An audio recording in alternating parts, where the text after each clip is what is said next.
Flack math! Give me some math and I'll give you some flack. Flack math! Okay, this is lesson 34. We're going to talk about properties of parallelograms.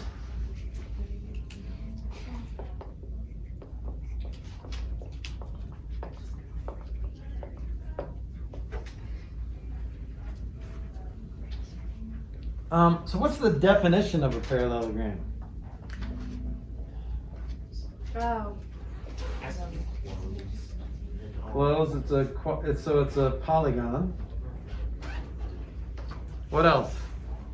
What's in the definition? How do you define a parallelogram? Well, it has parallel lines. It's So rectangular shape of parallel lines and a closed. okay, so rectangle means right angle. So it doesn't have to be right angles, but a quadrilateral.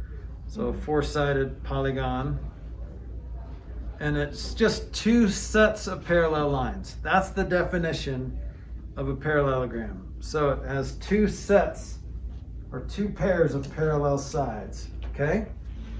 So with that, you can probably assume some things, but we're going to officially mark them as properties. What else do you know about parallelograms? You know that the opposite sides are parallel, but those opposite sides are also equal length, congruent, okay? So the two longer, if they're long sides and short sides, the long sides are congruent. What about angles in a parallelogram? Congruent angles, right? Yeah, like the opposite angles. Like usually you have a couple of acute angles and you have a couple of obtuse angles in a parallelogram, right? So let's just draw it so you can see it. Right? You know that these are parallel because of the definition, but you also can assume, but this is what we're going to declare today, is that these guys are the same length and these guys are the same length. Okay? And you also know that the angles, well, you don't know yet, we're going to officially know today. These opposite angles, these two acute angles are both the same, and these angles are both the same. Okay, so that's what we're just going to officially declare today. Okay? If a quadrilateral, here's the properties. Prop 1. If quadrilateral is a parallelogram, then its opposite angles are congruent. Opposite angles are congruent. Okay, this is the green thing.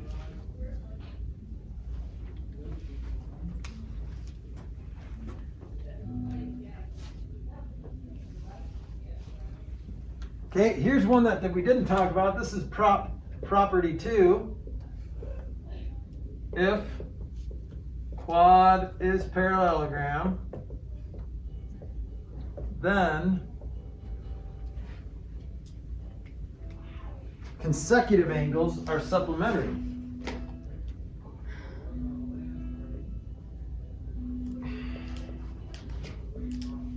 What does it mean to be supplementary?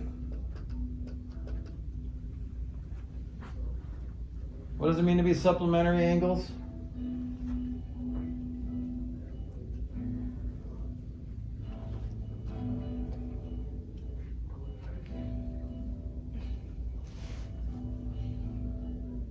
Are you still writing? Because I know you know the answer to that. Me? What does it mean to be, anyway? Oh, okay. What does it mean to be supplementary angles? Oh, I know this. Like, Both angles. nice. Add up to 180. 180. Right. So, and kind of think of it as like, remember a linear pair, both add up to 180. Yeah, question? What does that word say with the same? If quad, No, red. Over there. consecutive angles. So consecutive means if you go around the shape, they're right next to each other. So see how these two are supplementary? Can you see that? If I were to take this and put it right there, it would just form a straight line like that. And the angle would be right there. Those are supplementary, and also these are supplementary. So it doesn't matter where you are in the parallelogram, the angle next to the angle you're at is supplementary. Okay, so see how this one is supplementary to that. See, it's right there.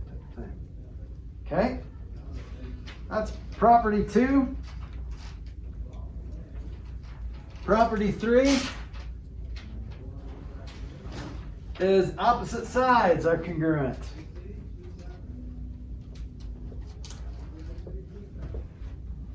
So if quad parallelogram,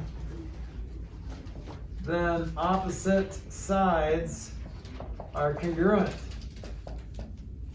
Right? That's the top and the bottom are congruent, the left and the right are congruent.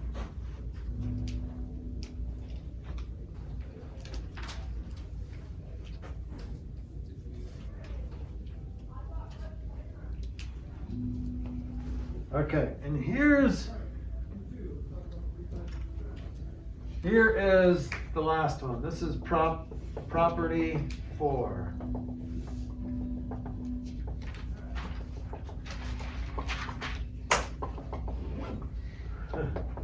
If quadrilateral is a parallelogram, then the diagonals bisect each other. What does it mean to bisect something? What does it mean to bisect something? If I bisected Janae. Split in 2. Split her in 2. Please don't do that. I won't do that. Only know I'm that. not going to do that. So it splits it into 2 equal parts, right? So the diagonals, if these are the diagonals, then what happens? Well, this length is congruent to that length, and this length is congruent to that length. I kind of have to do,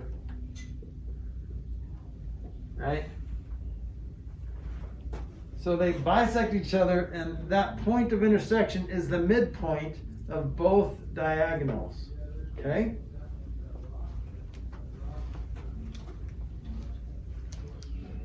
So those are 4 properties. That's it.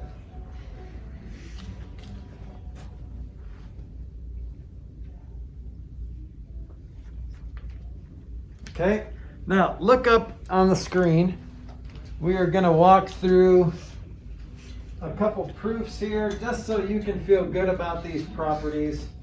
Like, we don't want you to doubt that these properties are legit. That would be horrible, and it'll keep you up at night worrying about these properties. So let's have a look at proving these, okay? Don't worry, it's all going to be fine.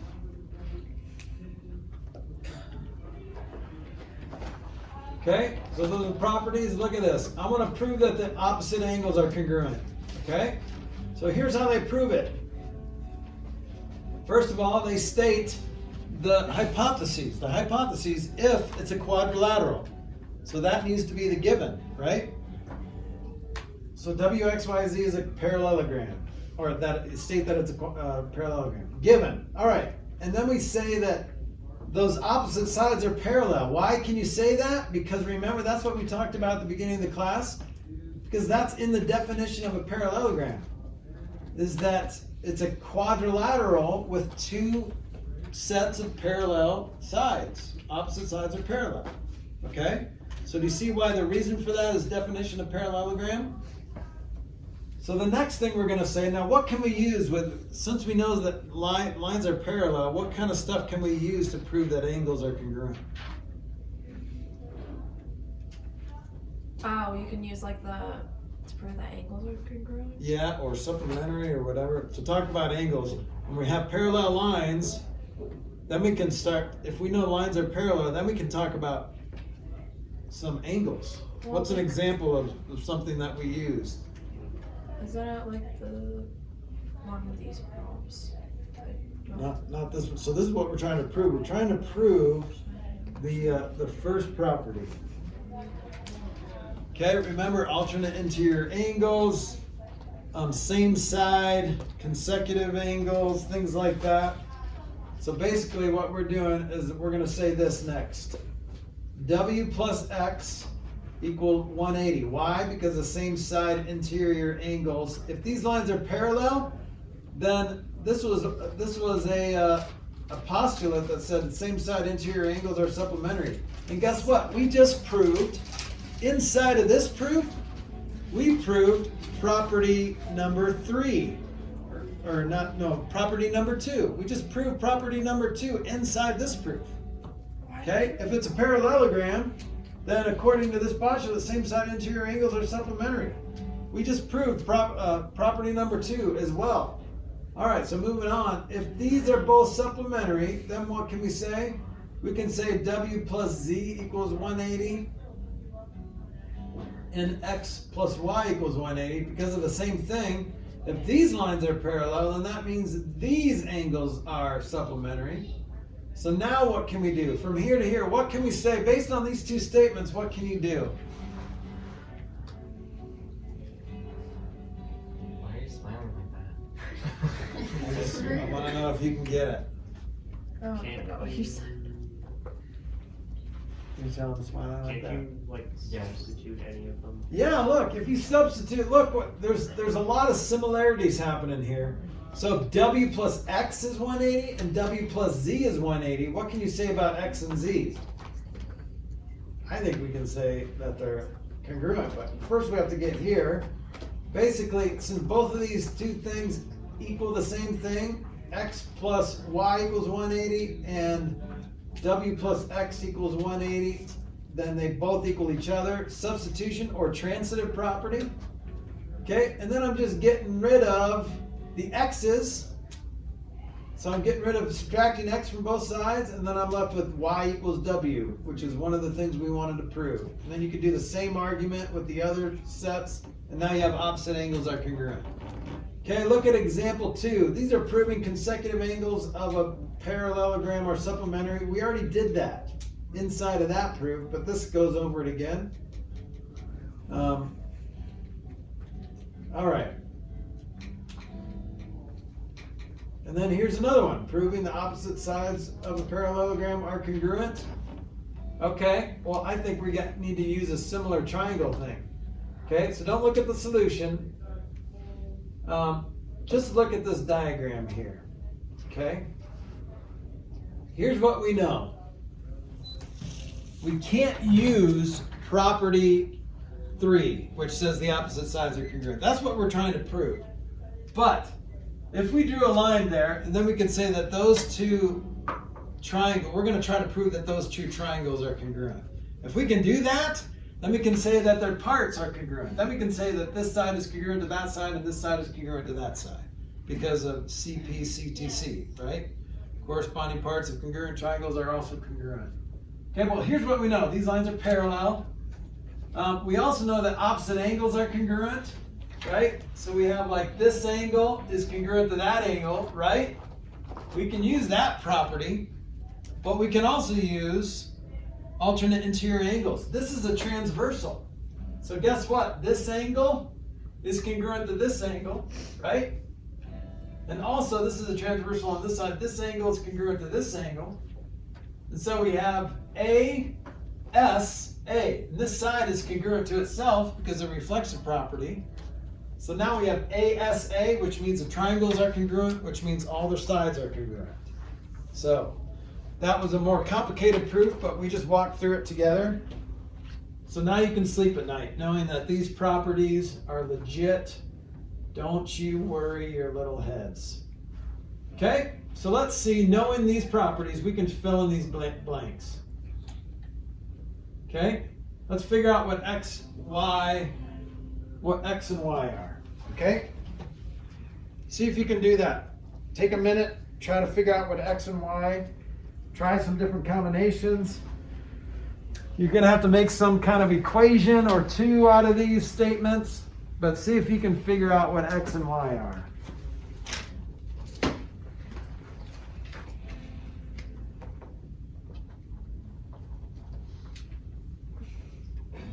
The equations we have to make feel a little algebra-y. Yeah, don't be scared. Just won't do.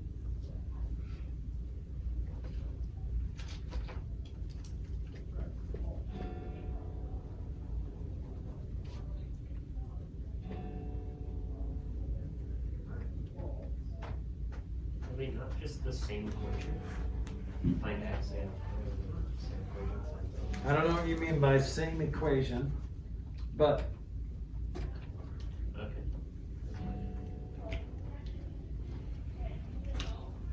well, using these we're not trying to prove these properties are true anymore. Now we can use them. Okay? So it looks like we're talking about side lengths. So we don't have to worry about angles. That doesn't apply to this. We don't have to worry about supplementary angles. So properties 1 and 2 don't really apply. But you can apply properties 3 and 4 because you're dealing with sides and diagonals. So how do you solve for x? What equation do you need to make? They are both equal. Yeah, so these are opposite sides of a parallelogram, right? So that means 3x plus 10 has to equal 7x minus 8. Does everyone see that? So this, whatever is up here, who cares about the algebra-ness? This side has to be the same as this side. So in math language, set these two things equal to each other and then solve for x. Okay, Tori, you want to help me solve this equation? No. Okay. Do it. Fine. What would you do? Okay, simplify both sides and get rid Good. of that. Okay.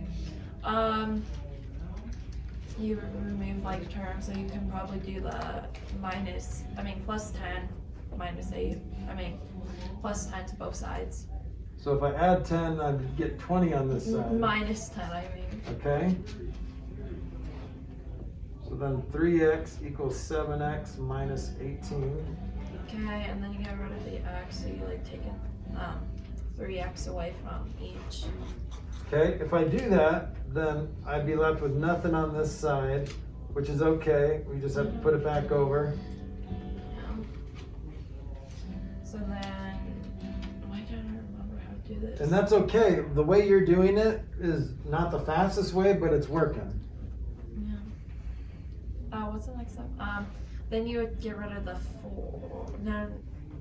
No, you get rid of the 18. Okay, how do you get rid of that? You add 18 and then add 18 on the other Good. side. So then it's 18 equals 4x. Okay, so then what? And then you solve 4 times. So Yep. So divide by 4, it doesn't go into the bummer, but it's 9/2 or 4.5. yeah. That's fun. Bummer. Okay. So, that's okay. And that's how you do that. Now, the same thing with y's, because look, remember these diagonals bisect each other. That means it cuts this diagonal cut this diagonal into 2 equal parts. So same thing. 1/2 y plus 10 has to equal 2y minus 2, right? I did y, assuming I did it right, I got 8. Okay, let's see. Well, this 1/2 is kind of annoying, but and then I'm going to get rid of this 2 and get rid of this 1/2. So I'm doing it in one step here. So then I get 12 equals 1.5 y. Okay, so if I divide by 1.5 or 3/2, then you get y equals 8. Good job. All right, how's that feel? I don't think I've ever been right before. This is great. Okay, good job, guys. I mean, this is just trying to keep the algebra alive in your hearts while you're in geometry, okay? So you have to understand the proposition. You just have to remember the properties of a parallelogram to be able to solve this, but you can just use your gut. Because remember, properties and theorems are, most of the time, they're like duh. If it looks right, then it's probably right. If these look like they should be equal, then set them equal to each other. If these look like they should be equal, then set them equal to each other. Not bad. I told you enough algebra, but it just changed right out. Yeah. Good?